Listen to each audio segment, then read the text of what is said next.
Named America's most compelling popular historian, Erik Larson is the best-selling author of 8 critically acclaimed books, including The Splendid and the Vile, a chronicle of Churchill and London during the Blitz, In the Garden of Beasts, the story of the first American ambassador to Nazi Germany, and Devil in the White City, a history of the serial killer who stalked attendees of the 1893 World's Fair in Chicago and later lived just a few blocks behind this building. In his new bestseller, The Demon of Unrest, Larson delves into the 5 pivotal months preceding the Civil War to explore the controversies, crises, and personalities that led our young country into its bloodiest conflict to date. This evening, Erik Larson will be in conversation with award-winning journalist and broadcaster Tracey Matisak. We're always happy to have them both back. Please welcome our guests. Thank you so much for making time to be with us, and how about another warm welcome for Erik Larson? Thank you.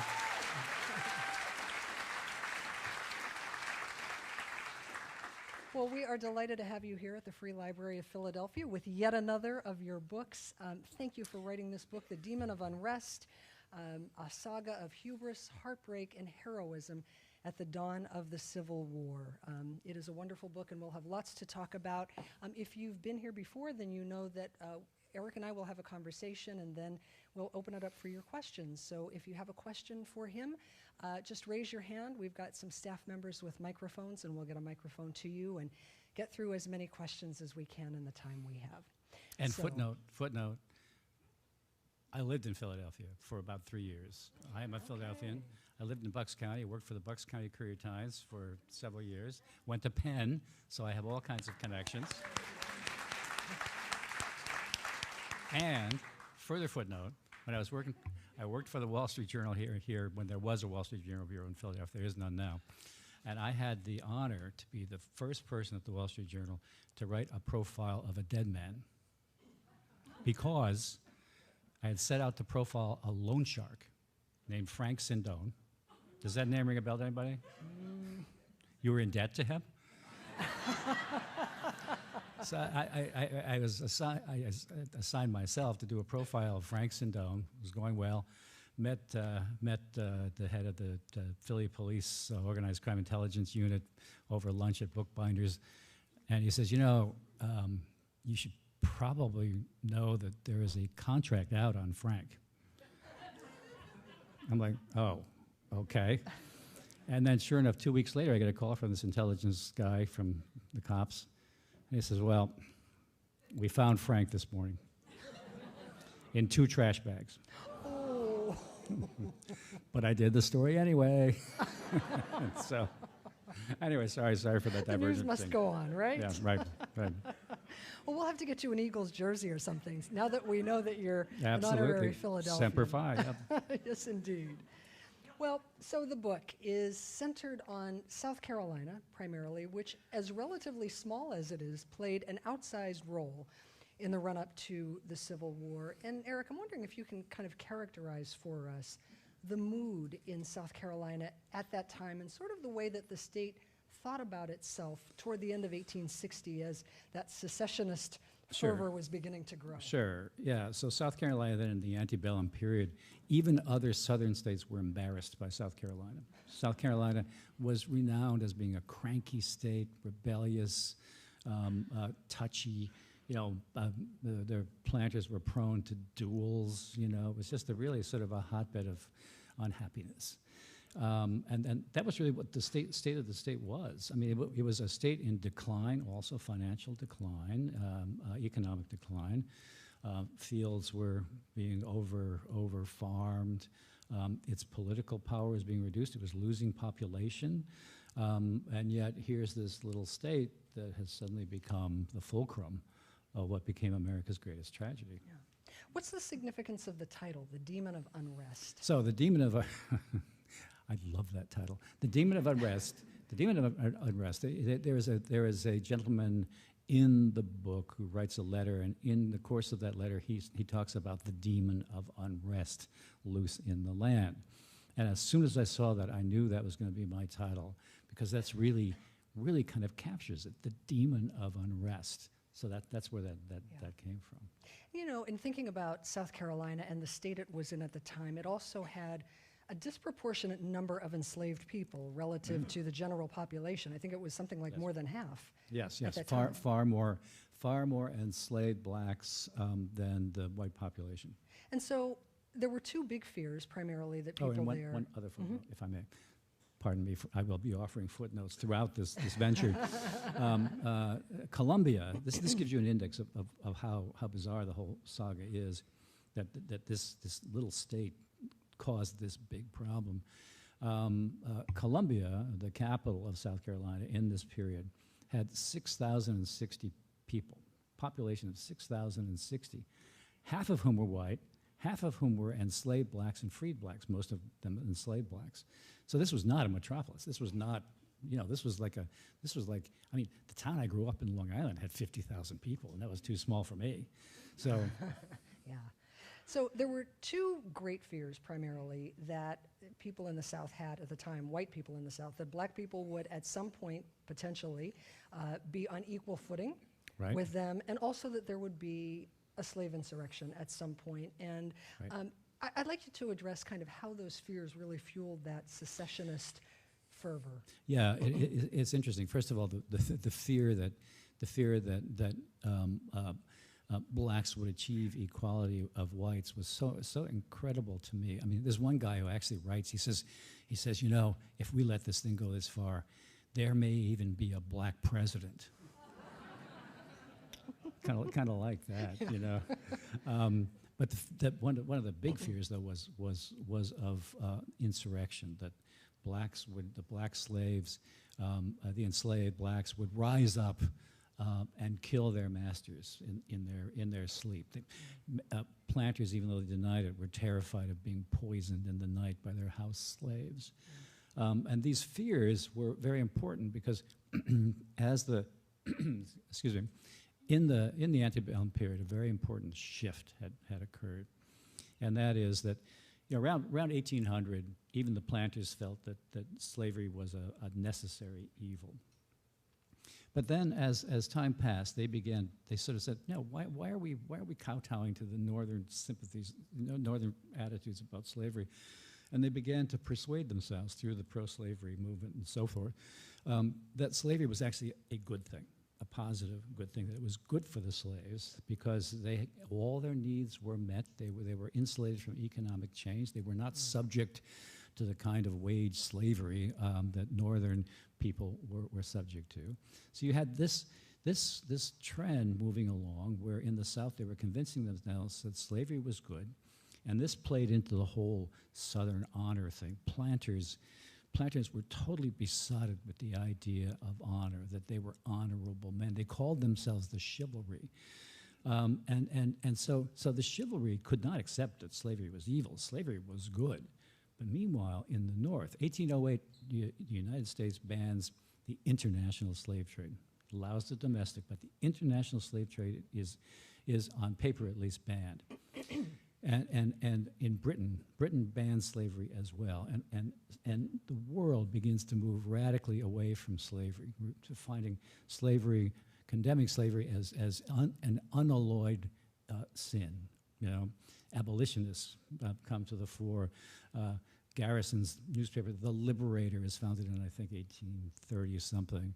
And the North becomes more and more opposed to slavery, attacking slavery. And in the South, where they become more and more convinced that they are good guys for having slaves, this is like besmirching their honor. And they took that really to heart. Yeah. They really felt that this was a slight against them as human beings. Yeah. And that was the fuel that is the background fuel that led to this. And isn't it interesting, you mentioned how people in the South were convincing themselves that in fact slavery was a good thing, not just for them, but for the enslaved people. Right. And how 160 years later, there are people who are saying, well, slavery actually may have been beneficial to black people. Yeah. I mean, the funny thing is that back in terms of the pro-slavery argument, they came at it from all different directions. There were a number of there were a number of racist, we would call them today anthropologists, who argued that there were all kinds of anthropological reasons for why enslaved blacks were ideal for this kind of work. There were those who argued that the Bible justified slavery. And then, of course, it's just the ideas that I mentioned before, which is that slaves, were actually better off under the mastery of their white overlords. Never mind that, like one villain in my book, James Henry Hammond, has a manual for his overseer, and he has a very specific section that governs exactly how to whip your enslaved people. So, yeah. He was a fascinating character too, and maybe we'll get to him. But speaking of characters, there are several that you really kind of put the spotlight on, and certainly one of them is Major Anderson, yes. right, who was committed to the Union, but was sympathetic to the South. He was a former slaveholder. He also was the head of the garrison there at Fort Sumter. He was in charge of all of the federal presence in Charleston, Yeah. Harper. I'd like you to talk about him and the fact that he was not alone in being loyal to the Union, but sympathetic to the South. There was a lot of that. There was a lot of that. So Major Robert Anderson, he was a former slave owner. They had slaves. He and his wife, and they divested themselves of their enslaved population. He was from Kentucky. His wife was from Georgia. Her father was a prominent Revolutionary War general. They still owned slaves. So they were sympathetic to the South, but there was a very important thing to know about Major Anderson. And yes, he was loyal, but it wasn't so much to the Union, it was to the United States Army. There's a distinction there. He had made an oath to the United States Army, and by God, he was going to be loyal to that oath. And it's interesting because when he was appointed, the War Secretary was very much a Southern favoring guy. In fact, he soon defected to the South. He's the guy who chose Anderson for this position to replace somebody else in November of 1860. There's a lot of speculation about, clearly he chose Anderson because it's likely that he would have been able to mollify South Carolinians if anybody could, but also there's speculation that the War Secretary actually expected him to turn over the forts and walk away. But that was not Major Anderson. Yeah. Edmund Ruffin is another of the characters that you spotlight, and he was indeed a character and an ardent secessionist, obsessed with the idea. Edmund Ruffin, I love him. He's just such a vile human being.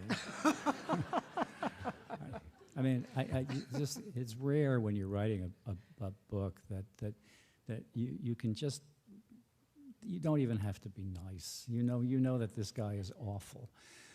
So Edmund Ruffin was a planter in Virginia, actually, and he was an ardent advocate of secession. And he was really annoyed that Virginia was not getting on the case. Virginia was not joining the program. And so he looked to South Carolina, and he saw these guys have it right. They have it right. So he goes down to South Carolina to try to do all he can to help. But Ruffin is one reason Ruffin is in the book, and one reason Senator James Henry Hammond is in the book. You mentioned him before. One problem with writing about the Civil War, and by the way, I am on record as having said numerous times that I would never write a book about the Civil War. You can Google that. And here I am writing a book about the Civil War. We can talk about the origins of that, Sure. if you will. Now, why did I get off on that? Well, we were talking about Edmund Ruffin. Ruffin, yeah, and the villains. So the reason they're important is to talk about Fort Sumter, to talk about the start of the Civil War and Lincoln's election. There's a lot of backstory, a lot of backstory. And you can tell that backstory, a couple of ways. If you tell it purely in an expository way, your readers will be hanging themselves after the second chapter. Because it's just, there's a lot, and it can be very, very dull. But these guys, they lived these moments, and certain moments in the run-up to the election and to the Civil War were very important to them. And Ruffin is a case in point. Ruffin It's a very tragic character, actually. I mean, you sort of have to picture this guy. He's a man of middling height. He's got white hair down to his shoulders. He's got this sort of coarse, sharp cheekbones. He looks like a fundamentalist preacher, if you could sort of imagine what one would look like. Only the religion that he preached was secession. Tragic life. I mean, one summer alone, he loses 3 daughters to fevers. Then he loses a 4th daughter, metaphorically, who goes off, gets married, and goes off to some far-flung locale that, you know, as I say in the book, you know, is as good as death because you can't get there. You know, it's too far away. And things were going so badly for Ruffin that at one point he starts thinking about suicide. He's just, you know, nothing's happening. Nobody respects me. And for him, it was all about self-affirmation as well. Doesn't that sound familiar? It was all about self-affirmation, and nobody was giving him any credit for his ardent, you know, pro-secession, whatever. And so he's on the verge, actually, of committing suicide, or so his diary indicates. He wrote, by the way, a 4,000-page diary. He's on the verge of committing suicide when suddenly there is good news. There's good news. John Brown seizes the arsenal at the Harper's Ferry, and suddenly Edmund Ruffin has a new lease on life. Literally, he is suddenly supercharged. He just feels like his life is back. He goes so far as to attend the execution of Brown, which was you were only allowed to attend it if you were a military person, if you had military credentials. He had none. He signs up with a South Carolina cadet, sort of a military school. He's allowed to be a cadet for 1 day, and they give him a uniform and a musket, and he's allowed to march with these little 19-year-olds. You know, this guy is like 60. He's allowed to march with them and watch this execution of John Brown. It made his day. Now, the thing about Ruffin is that he was a hateful man. He hated the North. He hated Yankees. It's just completely unalloyed hatred. He also, I will give him some credit, he is one of the few people in the antebellum era who was able to anticipate the kind of macabre conflict that a civil war could possibly yield. He writes a book called Anticipations of the Future. 416 pages. He whips it out in like 4 months. He recognizes it as a piece of crap. He even says so. Not in those terms, but boy, let me tell you, don't try to read this book. But what he does forecast is this attack on New York City by Southern forces that leaves every building in New York City burned to the ground, corpses on the street, and the people who had accompanied John Brown into Virginia are all the survivors are hung from the same tree, left for vultures to devour. That's his vision of what's coming, and he's more or less right, except for the New York burning. Anyway, sorry.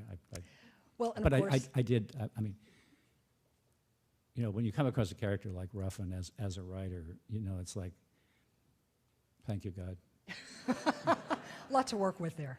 Yeah, of course, President Abraham Lincoln, who also could hardly be described as an abolitionist at the time, was content to let slavery be where it was, and as you write in the book, did not seem to fully grasp the determination of the South to secede, did not seem to really understand how determined they were. I think it's fair to say that he did not, at this point, understand the South. He did not understand the passions of the South. And what he proposed, and he had to do this in certain ways through friends and newspapers and so forth, and through some speeches, and we can get to how he eventually treated being president before the inauguration. But he made a point of saying that, look, I, as you pointed out, I am not going to disturb slavery as it exists currently in the states in the South. You're free to continue to own your enslaved populations. I am not going to get in your way. He also went so far as to endorse the the Fugitive Slave Act of 1850, which was a federal law that allowed planters in the South to travel north with impunity to retrieve escaped slaves and bring them back to the South. This was a law that in the North was reviled. And in fact, it led to a number of states passing personal liberty laws to directly counteract the effect of the Fugitive Slave Act. So for Lincoln to say that he would actually endorse and support the Fugitive Slave Act, this was huge. But the South didn't buy it. The South had persuaded itself. They wouldn't listen to Lincoln's argument that he was fine with them having slavery and that he would endorse this Fugitive Slave Act. They saw him as the Antichrist, literally. I mean, they believed that he was an abolitionist at heart, and as soon as he was president, he would abolish slavery. And if he abolished slavery, he would abolish Southern culture as they knew it overnight, right? And destroy them financially. So they were terrified. There was deep fear, and Lincoln didn't get that. He didn't get that at first. So that was a fundamental problem with his approach. You wrote that. His approach then. Yeah. You wrote that you were already working on the book when January 6th happened. Right. And I'm curious, about your thoughts that day as you watched that unfold, as you were writing this book, and whether that in any way informed the finished product. Well, okay, so yeah, I think what I want to do is go back a little bit then to sort of, I mentioned that I had said never will I ever write a book about the Civil War, and here I am. Let me explain why that was, because that's relevant to what you were just asking. I had been on a book tour with a book of mine called The Splendid and the Vile about Winston Churchill. And the pandemic strikes, right? I'm halfway through my book tour. And by the way, the tour until that point, it was like some suspense thriller. At each stop, something weirder was happening. And finally I saw my first mask in the audience, and I was like, ooh, something creepy is happening. And then boom, shuts down. I fly home on my wife's birthday, get home to our we had a place on Long Island, and that became our pandemic readout.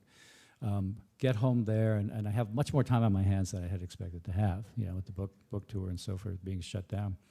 So I started looking, thought, okay, I'm going to try to be as productive as I can between bouts of sheer panic. I'm going to look for potential ideas.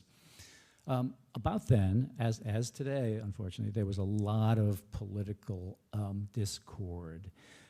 There were people muttering about civil war, as there are now, and people muttering about secession, Texas saying they're going to secede, and I said, go, fine, I have to be fair. I have a daughter who lives and works in Austin, and she loves her life there, but of course Austin is not Texas. So here I am. I've got time on my hands, and I started to think, okay, wait a minute, what secession? Okay, how did America actually get to the point of the Civil War? How did secession really happen? And so I started looking into various online troves of documents. Ordinarily, my MO is at this point in the story generation, idea generation, I would have gone to some physical archive and just dived in to see what was there with no previous planning, no plan, just dived in to see what was available. But of course, I couldn't because of the pandemic. And even if archives were open, which they weren't, I would have to fly there or take a train. I was not gonna do that. So I started looking more and more into these online archives. Happily, the Civil War, as we know, has been done often. So there are some very rich archives. The complete works of Abraham Lincoln, the Lincoln Papers at the Library of Congress are all digitized. Some excellent things. But I came across this collection of documents called "The War of the Rebellion: The Official Records of the Union and Confederate Armies," and so I ordered. Was that a joke? So I ordered a bound volume of Volume 1 because I hate actually doing digital research. My mind goes dead when in front of a computer screen. And so this volume arrives, I disinfect it, and then I start reading what's in it.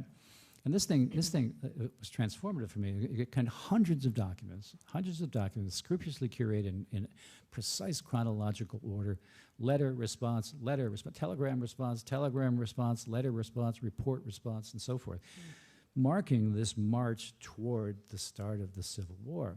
Now, this kind of thing doesn't happen often for a writer.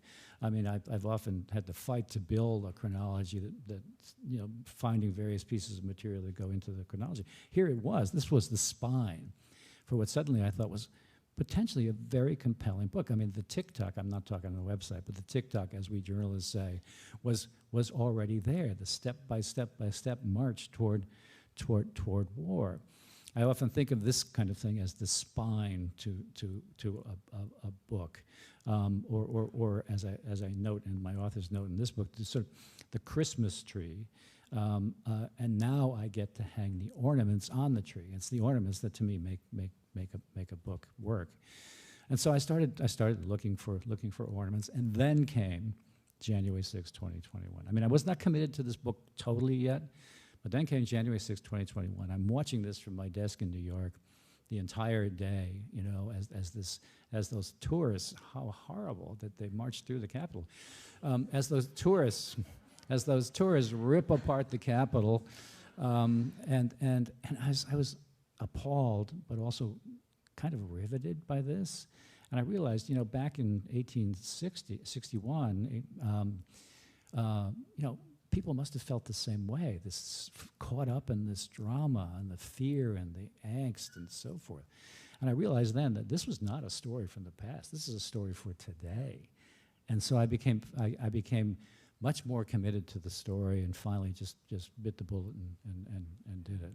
Well, and I was struck by the fact that then as now, there was concern about whether the electoral count and the certification of the election would be disrupted by a militia. In 1861, the two moments of gravest national concern were, would the electoral count come off, and would the inauguration come off?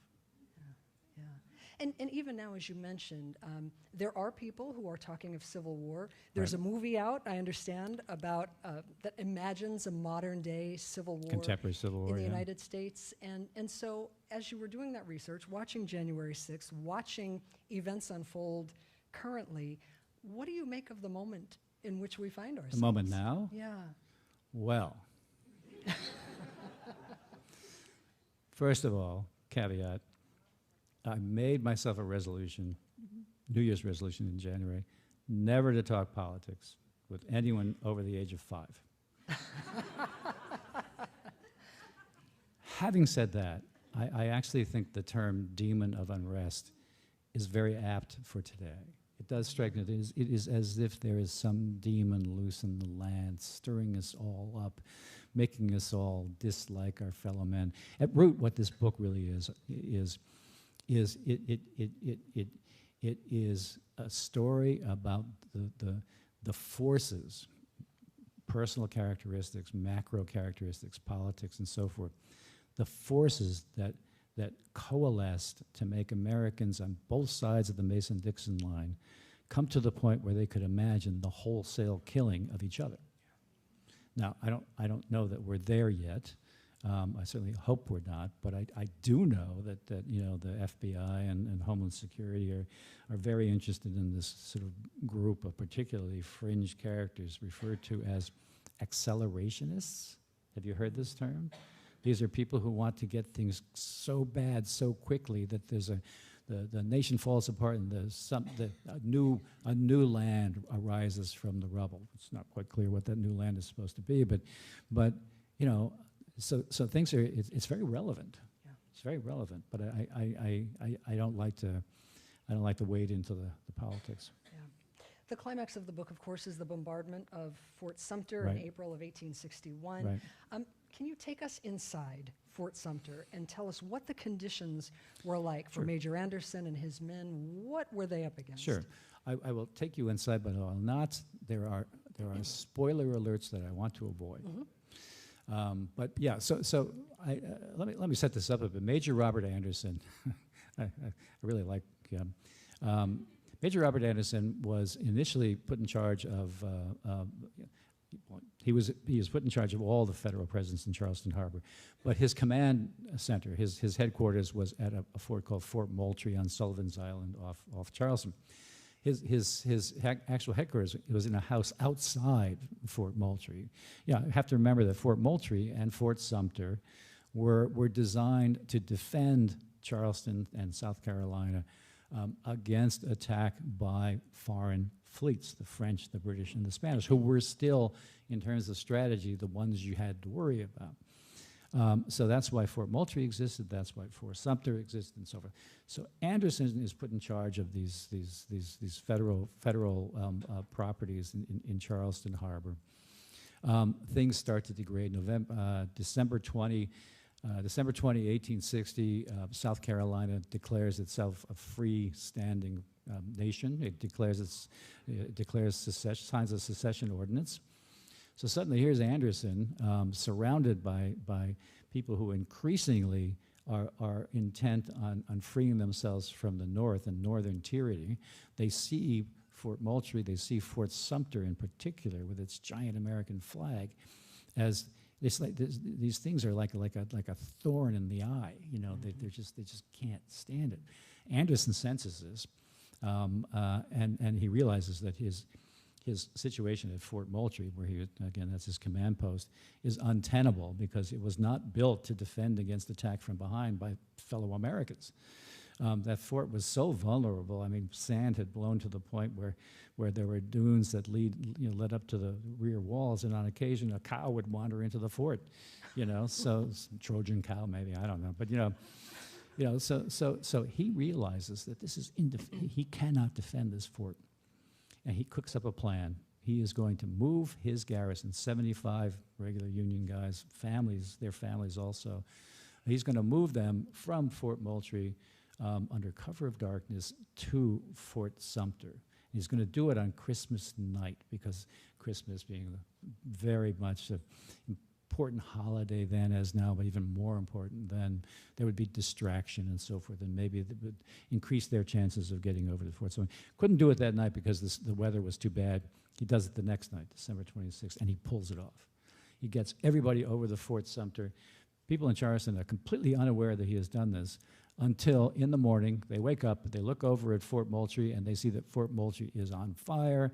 Fire is rising from this fort, smoke, because the guys that Anderson left behind had been left behind to destroy the cannon, burn the gun carriages, and so forth. Impossible to underestimate how furious this made the Carolina authorities. Immediately, they seize Fort Moultrie. Immediately, they seize Castle Pinckney, Fort Johnson, the federal arsenal in Charleston, and demand that Anderson go back to Fort Moultrie. And he's like, no, I'm not going to go back there. And so that's the setup. Yeah. Now, what that ultimately leads to, of course, is bad stuff. But I don't necessarily want to have the denouement of. There are interesting things that happen. Yeah. That you should read the book for. Yes, and just the description of the way that he moved those troops from Fort Moultrie to Sumter is worth the book all by itself. I mean, because that was such an incredible feat that he accomplished. But by the way, as I said, he had 75 men. Fort Sumter, a classic sea fortress, construction began in 1828. It was still not complete in 1860. It was designed to have 650 men. He had 75, and so that's the situation. So before we get to our audience questions, there are many, many more things that we could talk about, but I would love for you to read a passage for us so we can hear it in your voice. Sure. It is a heavy story, as we all know, but there are some lighthearted moments contained in it, and I found one that I thought we could all enjoy. So, glad to. And I guess we should set this up, that this is President Lincoln on his way. Yeah, so Lincoln kept quiet after his election until his inauguration, because he was enough of a lawyer to know that he was not actually yet president. He was not president, even though he was elected, even though eventually the electoral count does confirm that he was elected, but it's the inauguration that is the thing. And he stays quiet throughout this period. But comes time for him to go to Washington to be inaugurated. He's living in Springfield, Illinois. He sets out on this marvelous train journey, 13-day train journey, to literally let people in America see him, to know the people who voted for him. And by the way, 10 southern states did not put him on the ballot, because, that's what you did when you didn't want to have an abolitionist become president. So he does this wonderfully charismatic train journey from Springfield to Washington, D.C. And this is the passage that you want here. On that afternoon of February 11, Lincoln's Special, that's his train, stopped at Thorntown, Indiana. He's making his way through all these small towns, stopping, smiling, speaking. In most places, he does not speak. He just says, sometimes he mocks himself. He says, "I just wanted you to appreciate how beautiful I am," and then he moves on. So anyway, on that afternoon of February 11th, Lincoln's Special stopped at Thorntown, Indiana, to once again take on fuel. As had occurred at every prior stop, a crowd gathered and demanded a speech. Lincoln parried this by offering to tell one of the folksy stories of which he seemed to have an inexhaustible supply. He cautioned, however, that he probably shouldn't be telling stories, given that he was on his way to assume the highest office in the land, but he would tell it, quote, "if you promise not to let it out." He began, "A man running for a county office had a favorite horse that was sure-footed but slow. The man knew he was likely to win the nomination for the office. On the day of the convention, he set out on his horse for the county seat, but the animal insisted on nibbling every comely bush along the way, despite the would-be candidate's use of a whip and spurs to prod it along. Lincoln was midway through a sentence when the train began to move. Lincoln laughed, the crowd laughed. Someone shouted, he need not worry about this particular story getting out. Lincoln waved, the train gained speed. At the next stop, Lebanon, Indiana, 10 miles farther on, Lincoln stepped out onto the end platform of his car just as a group of people came running up along the tracks. These were local citizens, but a joke circulated that they were actually residents of Thorntown, the previous stop, who had run all the way and were, quote, panting outside to hear the conclusion of the story, end quote. Lincoln found this hilarious and retold the story, this time to completion, how the horse moved so slowly that the candidate arrived at the county seat after the convention had ended. If he gave a speech at every stop, Lincoln said, the same would happen to him. He would not reach Washington until the inauguration was over. Again he laughed, he always did like his own jokes, and again his audience laughed too. I bid you an affectionate farewell, he said. I cannot miss the inauguration. So. Thank you. Oh, by the way, you could ask me about any book, anything you want, except for one thing, and I won't tell you what that is. Thank you so much for the book and the scholarship that's gone into it. Sure. It seems to me that one of the factors that contributed to the country falling into the abyss was the relatively disarmed state of the Union in 1861, and that is to say the federal government really lacked any consequential force in being that could provide a deterrence against secession. And so, firstly, do you agree with that? And is there any, do you think that the fact that we have a greatly expanded federal government now with does that provide some insulation about against repeating the tragedy? Thank you. So you're going to have to repeat the second question. You're going to have to repeat the first again. So what was the gist of the question? There's the theory that that the North, that America did not have a sufficient military to do anything about secession, right? That's the theory. Yes. I don't actually buy that. I think the bigger problem. Yeah, when secession was declared in December 20, 1860, that was the time to make a move on the part of the federal government. The government did nothing. Why? Because we had the second worst president in American history in the job. Are you all five? We had James Buchanan as the president, an inept, passive president, which is so strange because his prior political career would have suggested that he would be a fantastic president. He had a stellar political career, prior to becoming president. And then it's like his brain shut down. You know, he was very passive. All he wanted to do, this conflict was rising on his during his tenure. All he wanted to do was get out before war began and get back to his mansion just outside Lancaster, Pennsylvania, and retire peacefully, right? Wheatlands. So there was this vacuum, this leadership vacuum. I mean, Anderson was the direct, let's say, victim of this passivity. He got no orders. The one thing he heard was when an inspector, this name will be familiar to some of you who are Civil War buffs, Don Carlos Buell, was actually dispatched by the War Department to come to talk to Anderson and deliver really the only orders that he got during this whole process.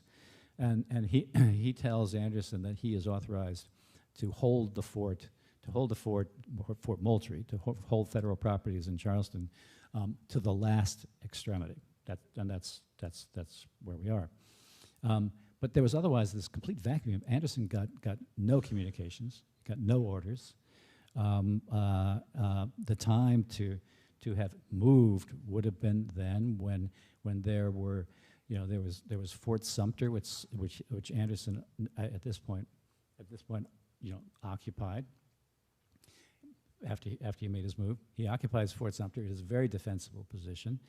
The South has not yet responded to the fact that he's there, not militarily.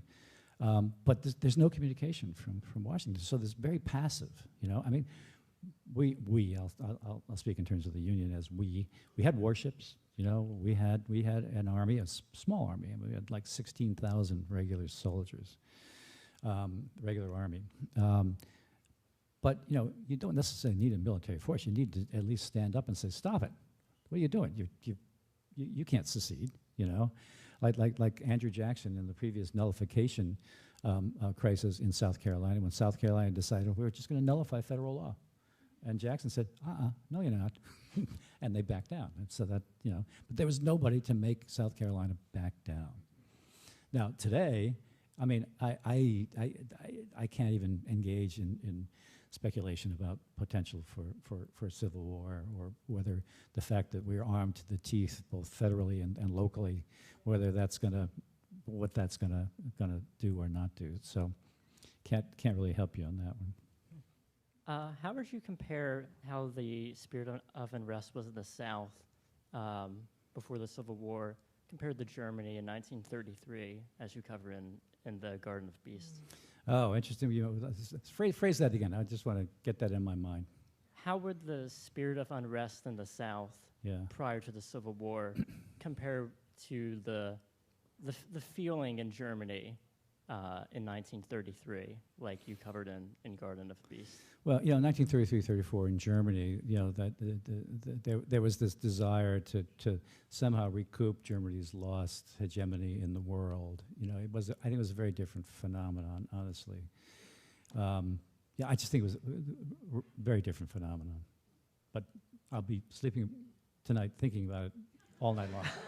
I just want to say, first off, Devil in the White City changed my life, and I collect a massive amount of Chicago World's Fair memorabilia now because of it. So my girlfriend would not thank you, but I want to say thank you. My question Give her my apologies, okay? I'll pass it on to her. She's not here tonight. I offered. Don't awe, it's fine. So my question is in a larger sense, do you have either a time period or an event or a person that is kind of like your white whale? Like something that you wish, that you find truly fascinating, that you want to write about, but maybe you can't find enough material or you can't find a way to present it in a large enough format for a modern audience? Yeah, well, that's a good question. Is there one white whale? It's not so much that there's one white whale. There are a number of white whales. I mean, for example, I am fascinated by Magellan, right? But I can't write about him.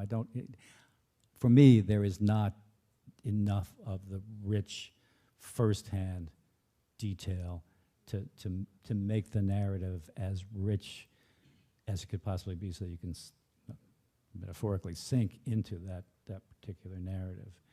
Pompeii, but there's the same issue there. I mean, I would need diaries and letters and everything, and there are some things, but not enough for me.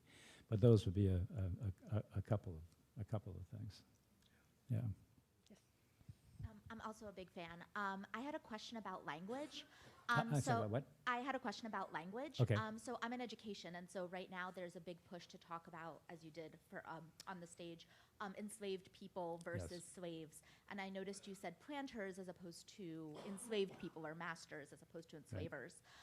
And so I'm wondering, and I imagine it's something you have to think about a lot as an author, both in terms of what you write in the book and then how you talk about the characters. Right. And I just wanted to kind of hear your thoughts, particularly around an issue that is so contested in kind of the language that is used. Yeah, it is a very thorny issue, and I get it. And one should say enslaved blacks versus slaves. It gives much more of an element of humanity and indicates what direction the enslavement was coming from.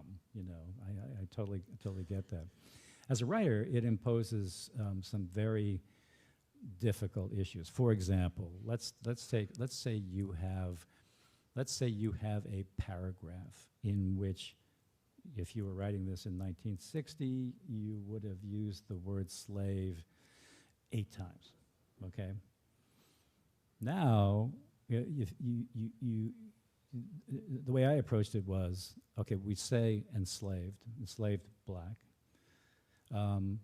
Maybe say it again, then say slave in that paragraph, just to indicate we understand, we get it, right? But then there are the demands of, you don't want to write something that is risible, to readers. Where if you say enslaved. So you just have to follow your instincts and really feel your way. It's difficult. As far as masters, I avoided the word masters as much as I could. Maybe you noticed that. I was fine with planters and so forth. But it's a thicket, It's a real thicket. There was did you by any chance read a review in the New York Times of a novel of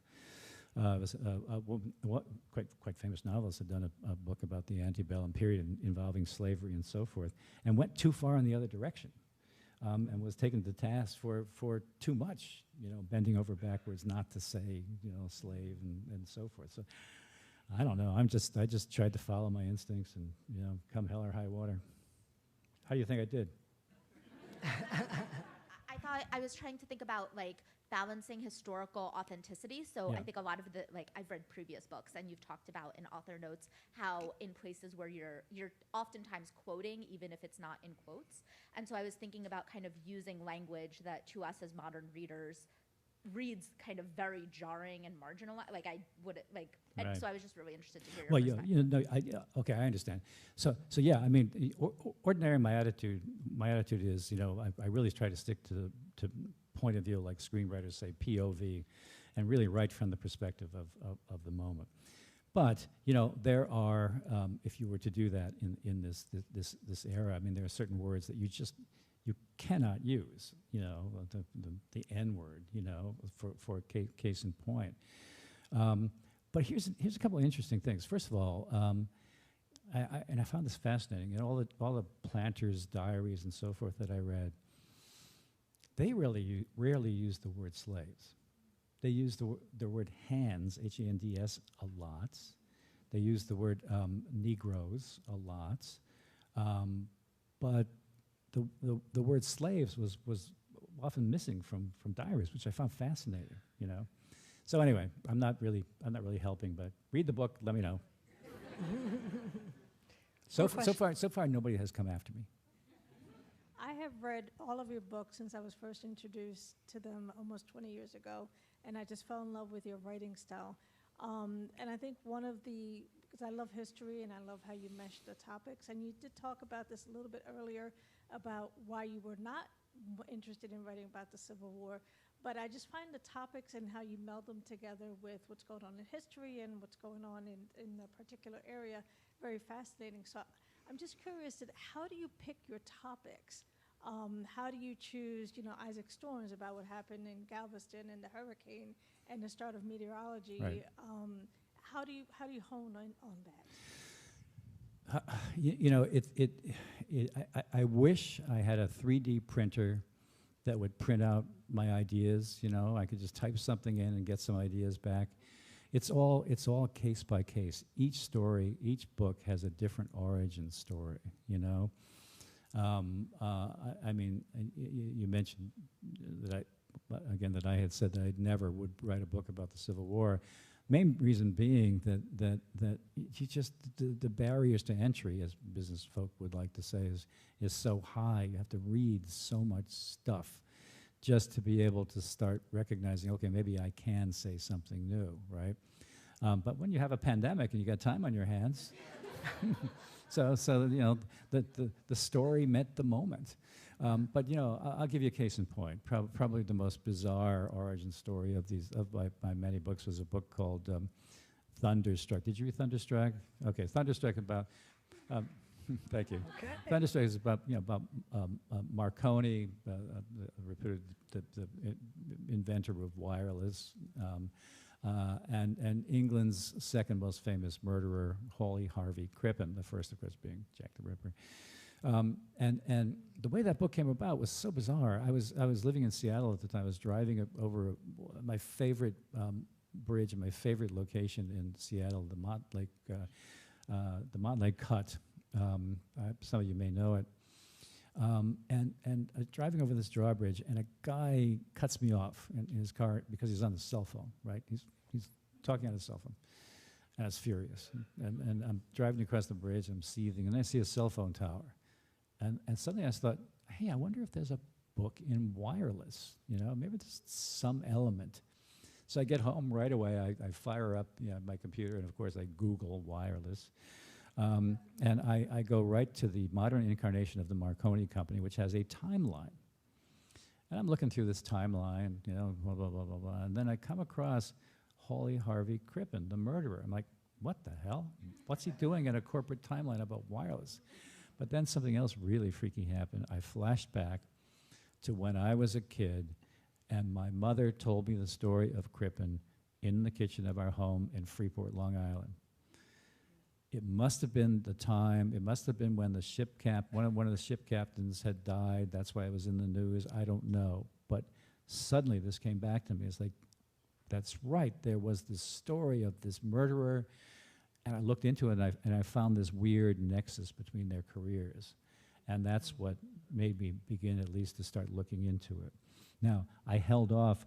I was really reluctant for a while because I had just had Devil in the White City, which is two narratives that don't really touch, and footnote, on the eve of publication of that book, I was convinced my career was over. No, a gospel truth, asked my wife, because it had these two narratives and they never touched.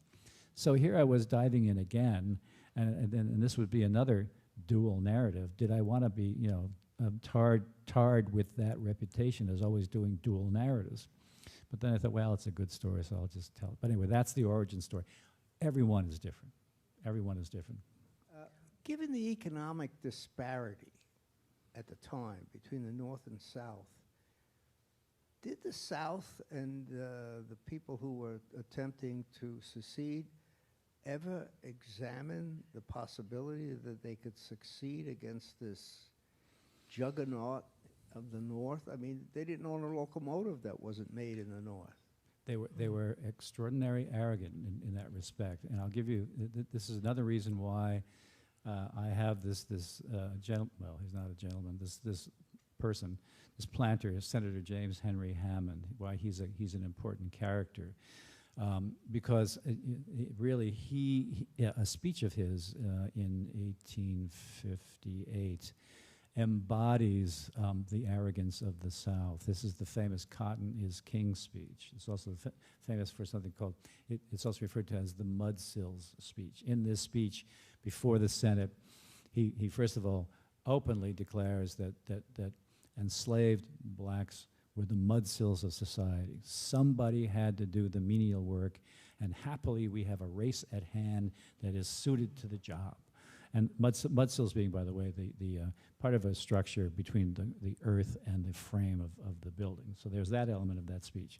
But more importantly, he coined the phrase, cotton is king. And by that, his thesis was that the South produced the world's cotton. If the South decided to stop producing, if there was a conflict that led to the end of the production of cotton, the world would be brought to its knees. That was his philosophy. Delusional philosophy, as it happened, but this was something that was very heavily believed in the South. So there was no examination of the fact that the North was rapidly ramping up in terms of industrial power and so forth. I found a very interesting statistic in the census records of 1860, that in the North there was something like 3,060 people identified themselves as railroad workers. In South Carolina, there were like 90, and so it's overwhelming disparity, and the Southern planters were very happy with their world, and they imagined themselves to be very powerful. So that's a big part of it. In researching your book, what surprised you the most? Boy, what surprised me the most? You know what surprised me the most? Was when I was delving into South Carolina culture, the culture of the planter aristocracy, or what one writer referred to as the slaveocracy. I really became caught up in this idea, reading about the fact that these planters really saw themselves as sort of a race apart. They referred to themselves literally as the chivalry. And they were completely caught up in the romantic novels of Sir Walter Scott, the poetry of Tennyson, and so forth. I mean, they bought this stuff to the point where they held rings tournaments, heads and rings tournaments also, rings tournaments where these planters, these chivalrous planters, men of honor, would dress up as their favorite knight, and for these ring tournaments, they would get on the horse and ride down this course with a lance. They weren't actually jousting because you could kill somebody. Ride down the course with a lance, the goal being to pierce get the tip of the lance through a hanging ring, a series of hanging rings. And then if it was a heads and rings tournament, to at the end whip out your saber and slash away at an inanimate figure at the end.